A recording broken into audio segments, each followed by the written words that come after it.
Hello, and today as part of the Summer Sketchbook series, we are going to be looking at taking some materials and creating some really simple background collage that we can work over the top of. So, let's go! Okay, some advice when starting this, maybe pick a couple of different colors that generally if you lay them next to each other, you think, oh, these kind of work well together.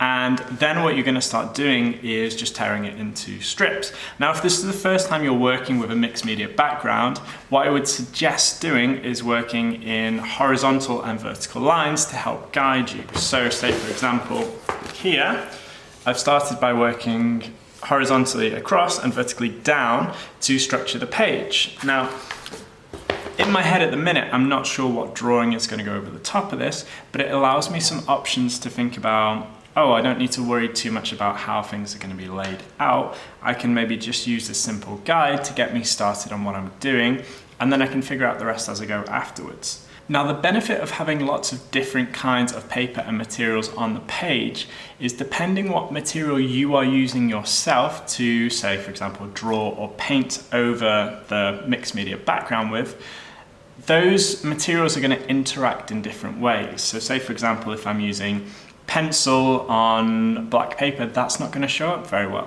So I'm going to have to rethink that and think, okay, maybe if I get a acrylic white pen, I can use that, and then that will show up over the top of that. Or a white pencil or some chalk or a crayon, for example. So it forces you to become a little bit more experimental with the materials that you're using to engage with the page itself.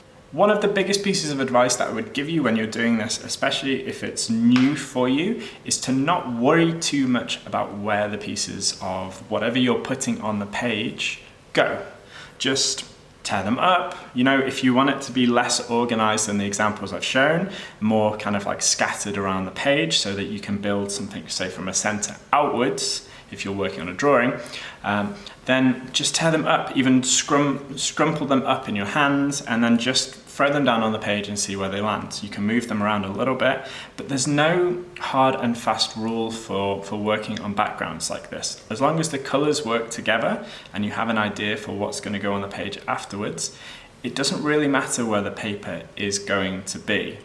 Now, the big question, why are we doing this? Now, this stuff is a really good idea to do because whether you are studying art or whether you are just practicing art yourself, it is always great to look at the idea of experimentation. So say, for example, if you are doing an observational drawing of something, or if you're working from a picture, you might choose to do that on a plain background, which is perfectly fine, but then it's always great to kind of transition that and push it a little bit further and experiment with it. So by having a mixed media background like this, it will force you to think about the materials you are using on that page to kind of best display the work that you are doing.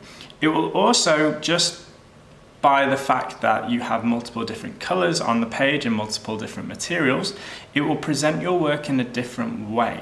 So it allows you to experiment in a very basic way, even if you just use it for, this is a background, I'm going to draw over the top of it. But it can be so much more than that if, like I said before, you then force yourself to think, oh, okay, pencil's not really working on this paper that I've got stuck on the page. So when I get to this area, I need to work with something different. And then it will show experimentation in your work through the choice of materials that you have used and demonstrated in the work. Now, it is worth noting that there are a number of artists who tend to work on mixed media backgrounds. Mark Powell, for example, is a really great example of someone who bases his work on found materials, which he then brings into his work to help showcase the portraits that he puts together. So this is a direction that you can go down if you're interested and have found this kind of thing enjoyable to do. So a nice simple one today for our Summer Sketchbook series. I hope you were able to follow along with that. Please try it for yourself. Grab whatever color paper, newspaper, old books you have around the house, tear some strips up and try this and do some work over the top of it. I look forward to seeing what you can put together. Stay safe and I'll see you next week.